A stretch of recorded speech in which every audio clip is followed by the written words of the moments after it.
Texas has one of the world's highest maternal death rates, and it is increasing. What should Texas do, in your view, to reduce this high maternal mortality rate? And you'll have 45 seconds. First of all, Governor Abbott needs to go collect the $100 billion that he left on the table from ACA, because it will expire in 2020.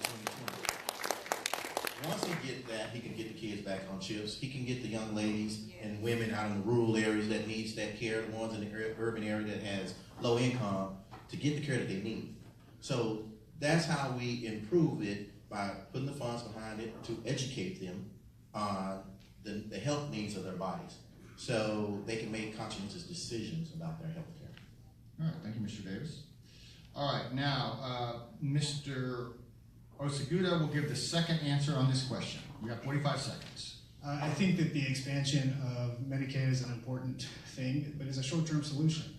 The other thing that we'd have to do is look at what all that legislation was that restricted access to clinics in a lot of our areas in Texas, and those are going to have to be reversed.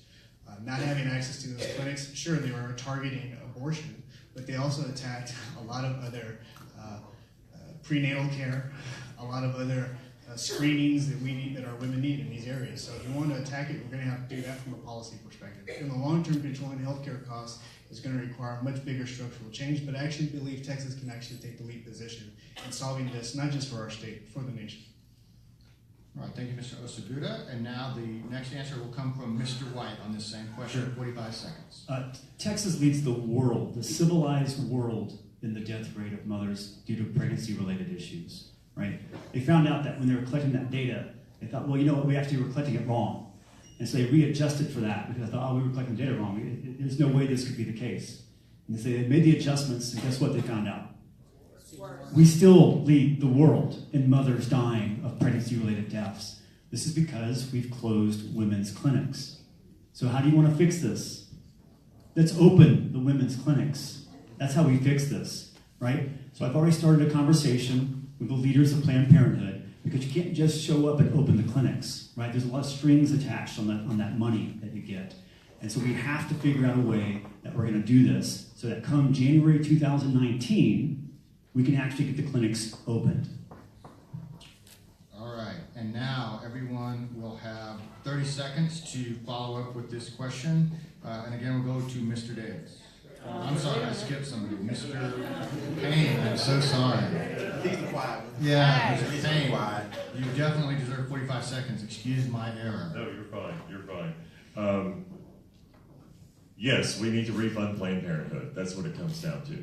And we've already been speaking to the executives at Planned Parenthood on how we could make this work, but we also have to pass it through the legislature, the ones that actually defunded and created some other agency that no one knows about, but they keep getting their names added to it.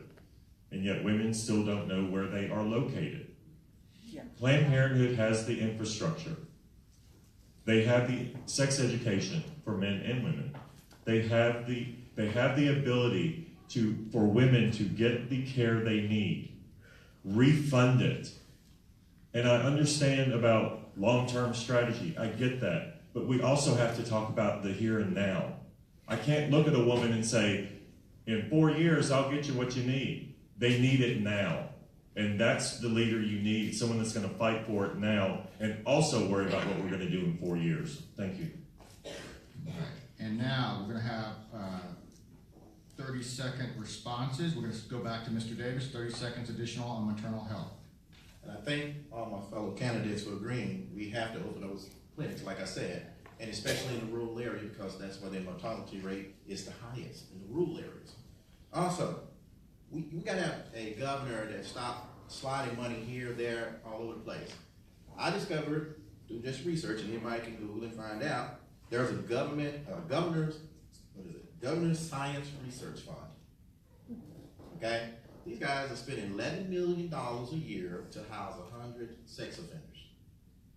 If they're sex offenders, why are they not in prison, first of all? But that money can be shifted to health care. Mr. Oseguda, your turn.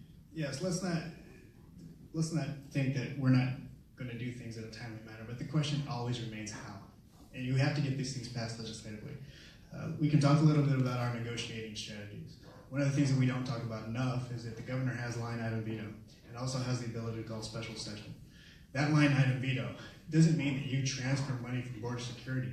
That means you use border security as the carrot for what a whole host of issues that we are going to have to get on our side of the agenda, which is another reason why when we think about legislatively, this race is important. Elect somebody that can bring the argument intellectually, because governor, if we don't shortage the legislature, the governor is the only thing standing in your way between this agenda continuing.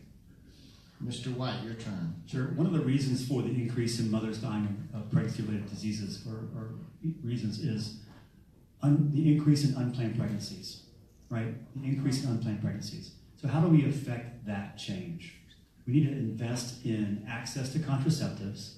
We need to invest in comprehensive sex education. In Texas today, 60% of the schools only offer abstinence sex education. Now, I have a 14-year-old, and I know that if I tell him, just don't do something, that's not an education. We need comprehensive sex education for our kids. And more than half of the kids in Texas aren't getting it. All right, thank you, candidates. We're going to do our second question on health Wait a care. minute.